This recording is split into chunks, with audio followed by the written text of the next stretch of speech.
Queremos agradecer de coração ao carinho de todos.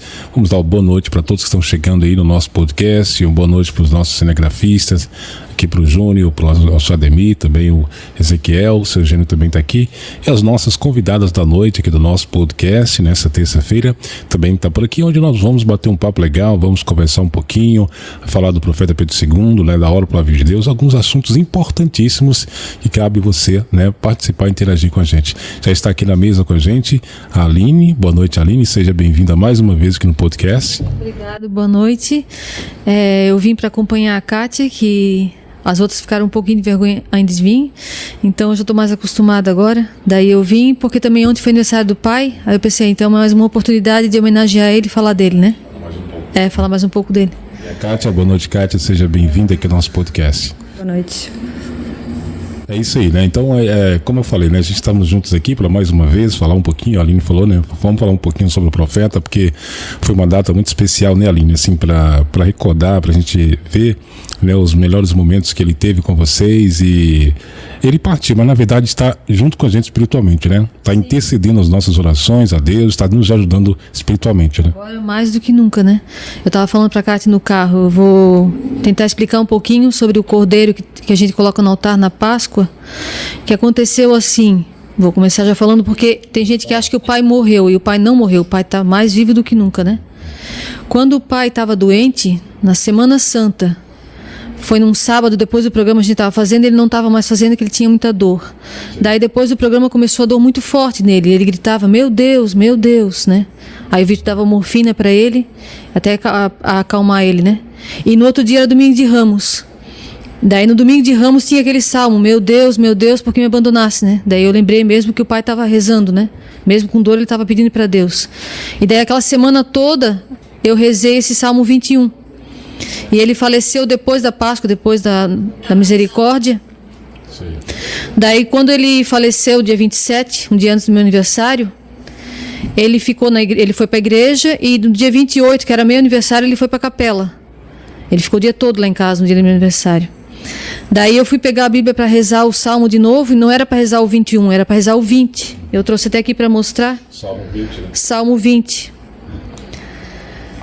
Ação de graças após a vitória. Olha como Deus é perfeito, né? Essa parte aqui, ó. Senhor, alegra-se o rei com o vosso poder, e muito exulta com o vosso auxílio. Realizaste os anseios de seu coração, não rejeitastes a prece de seus lábios. Com preciosas bênçãos fostes ao encontro. Puseste-lhe na cabeça coroa de puríssimo ouro. Ele vos pediu a vida, vós lhe concedestes, uma vida cujos dias serão eternos. Grande é sua glória devido à vossa proteção. Vós o cobriste de majestade e esplendor. Sim, fizeste dele objeto de vossas eternas bênçãos. De alegria o cobristes com a vossa presença. Pois o rei confiou no Senhor, graças ao Altíssimo não será abalado. Então eu entendi que o pai recebeu uma coroa de ouro, já estava no céu. Aí muita gente assim até achou estranho, que eu quase não chorava no velório. Eu falava, o pai está no céu, o pai está no céu. Eu tive esse consolo. Quando ele foi para a capela, assim eu li esse salmo e entendi que o pai recebeu uma coroa de ouro e estava no céu, né? E isso fez com que você ficasse mais confortada, né? Mais calma, mais confortada, E daí, depois tudo vai se encaixando, chegou na outra Páscoa, não tinha sacerdote para fazer missa lá na igreja, eu estava fazendo a adoração da Semana Santa e perguntando assim, pedindo para Deus uma inspiração, como enfeitar o altar, porque não ia ter missa, né? Daí veio assim para colocar um cordeiro no altar. Daí eu pensei, um cordeiro como um cordeiro? Daí eu falei para o Zeca, para o Alex, ele disse, então pesquisa como é que é o cordeiro. Daí eu pesquisei assim os santinhos e eu vi que tem um cordeiro, que tem a Bíblia embaixo, tem os 7 selos, tem uma bandeira assim, né? Uma fitinha, né? Uma fita, uma bandeira. Daí eu mostrei para o Zeca disse, então eu faço, deixa que eu faço, Aline. Daí o Alex falou, Aline, então, mas vai pesquisar o que é esse cordeiro? Daí eu fui pesquisar também, eu não entendia. Eu sempre fui muito devota do Cordeiro de Deus. O Agnus Dei, até que tinha na minha aliança, né? Sim. O nome dele. Mas eu não entendia a história. Daí eu fui procurar no livro do Apocalipse, no capítulo 5, eu achei o Cordeiro Redentor e o livro selado. Eu vi também na mão direita do que estava sentado no trono um livro escrito por dentro e por fora. selado com 7 selos. Vi então um anjo vigoroso que clamava em alta voz: quem é digno de abrir o livro e desatar os selos? Mas ninguém, nem no céu nem na terra, nem debaixo da terra, podia abrir o livro ou examiná-lo. Eu chorava muito porque ninguém fora digno de abrir o livro e examiná-lo. Então um dos anciãos me falou: não chores, o leão da tribo de Judá, o descendente de Davi, achou meio de abrir o livro e os 7 selos. Eu vi no meio do trono dos 4 animais e no meio dos anciãos um cordeiro de pé, como que imolado. Tinha ele 7 chifres e 7 olhos, que são os 7 Espíritos de Deus enviados por toda a terra. Veio e recebeu o livro da mão direita do que se assentava no trono. Quando recebeu o livro, os 4 animais e os 24 anciãos prostraram-se diante do cordeiro, tendo cada um uma cítara e taças de ouro cheias de perfume, que são as orações dos santos. Cantavam um cântico novo, dizendo: tu és digno de receber o livro e abrir-lhes os selos, porque foste imolado e resgatastes para Deus ao preço de teu sangue homens de toda a tribo, língua, povo e raça.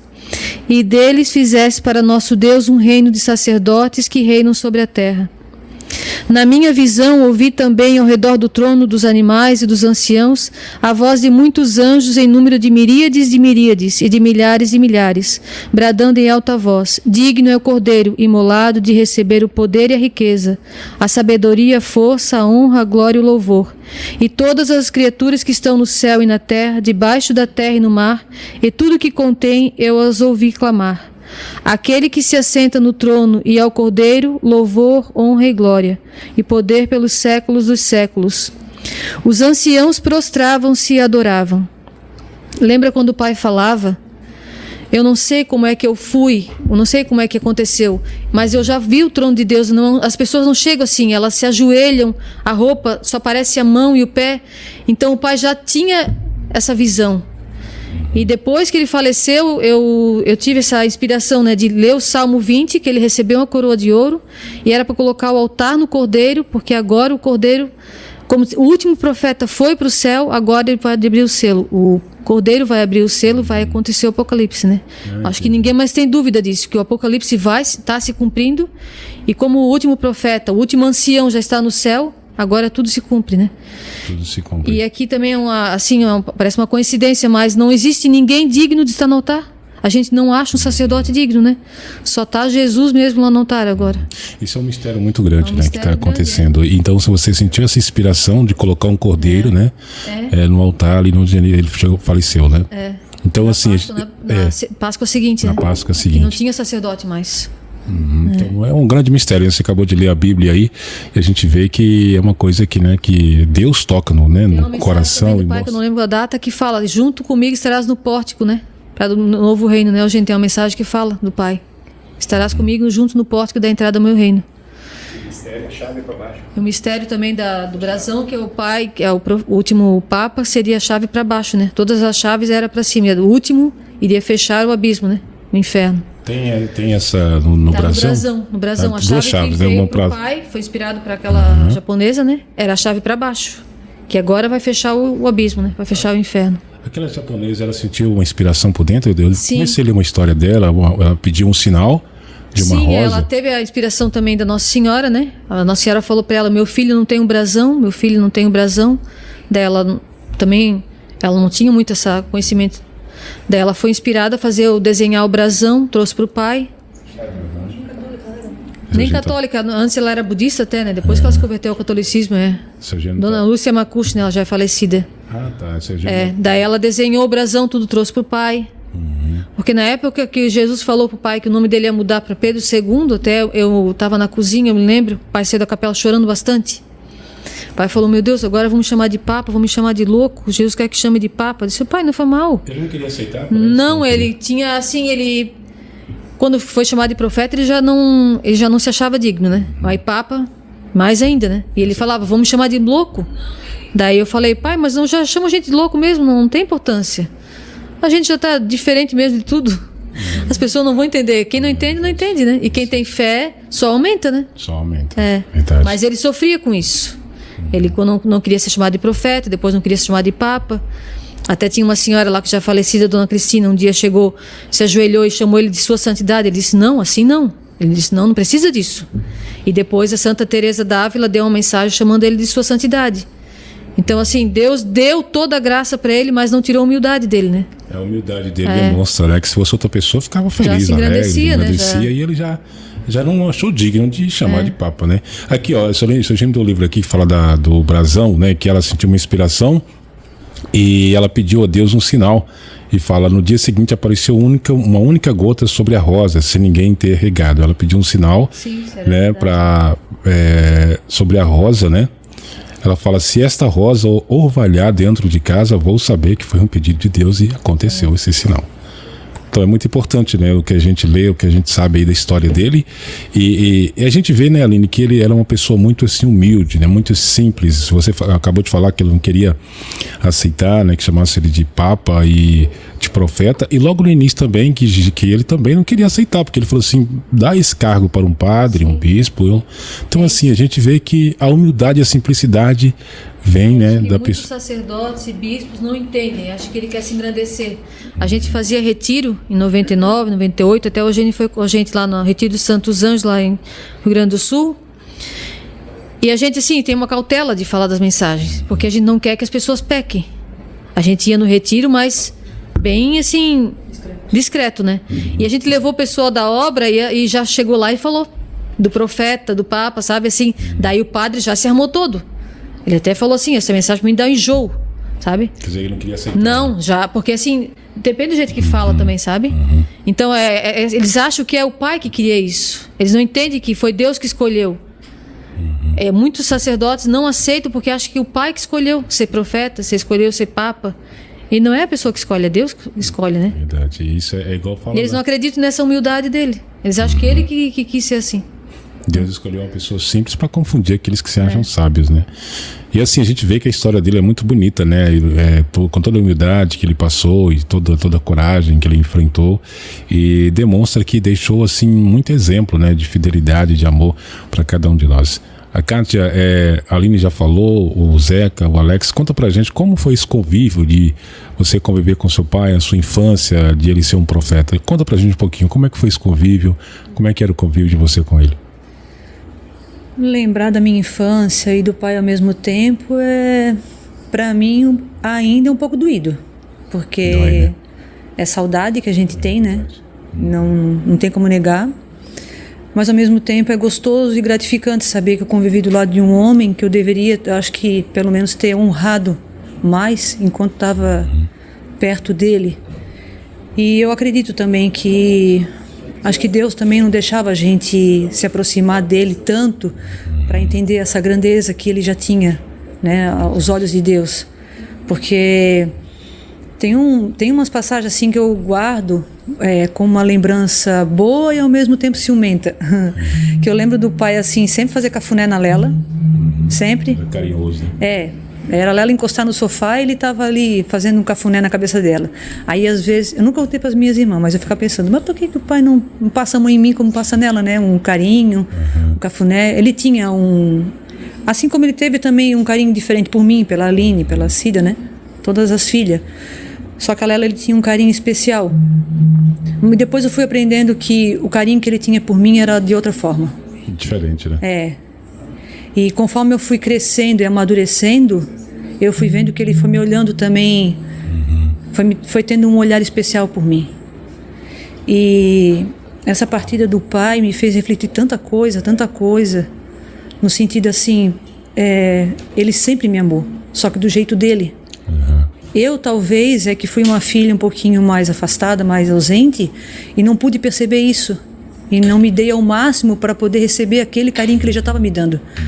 Mas assim, a educação, o ensinamento, a paciência que ele teve comigo, porque eu fui uma filha que incomodei, né?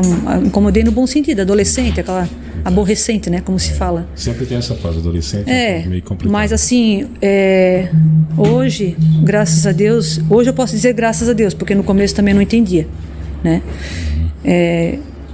Eu acho engraçado que quando as pessoas pensam assim, que falar ou fazer alguma coisa contra a família será mais pesado do que a própria ausência física dele. Não, nada vai ser mais pesado do que o que a gente já convive, né? A gente entende, a gente respeita a decisão de Deus, mas ao mesmo tempo, cada um, como eu tenho, é um cuidado e um zelo especial, sabe?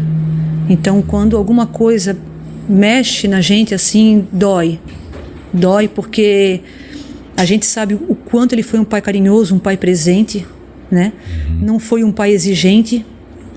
Até é lamentável que alguém na caminhada, assim como eu moro bem próximo da igreja ali, a minha casa, entre a casa do pai e a igreja, eu sempre tive mais tempo para meditar, olhar as cenas assim. Eu fazia tudo com calma, né? No meu dia a dia, dentro da minha casa, com meu marido, meus filhos, cuidando das minhas coisas, mas sempre meditando, sempre, né?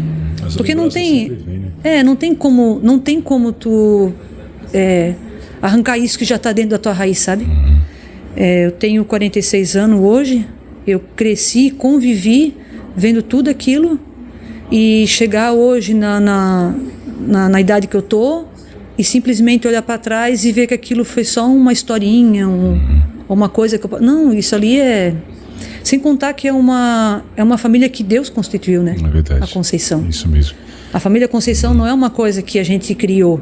Então, quando a gente fala assim, tem gente que de repente pode interpretar mal, vocês querem ser mais... Não é. Se Deus botou a família, é a família. Eu estava falando para ele no caminho, conversando de lá aqui. Não foi um Souza, um Silva, né? Tem outros Conceição também no mundo. Mas a família que Deus escolheu foi Bento, Alex, Silvana, né? Então todo mundo sabe da nossa história. A nossa história é um livro aberto, então não tem por onde escapar ou esconder qualquer coisa.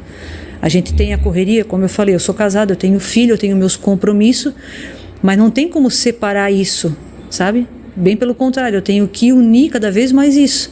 Porque tudo que eu aprendi do pai, tudo que eu absorvi dele, é para minha vida conjugal que eu quero trazer. Não quero diminuir nem aumentar. É exatamente assim.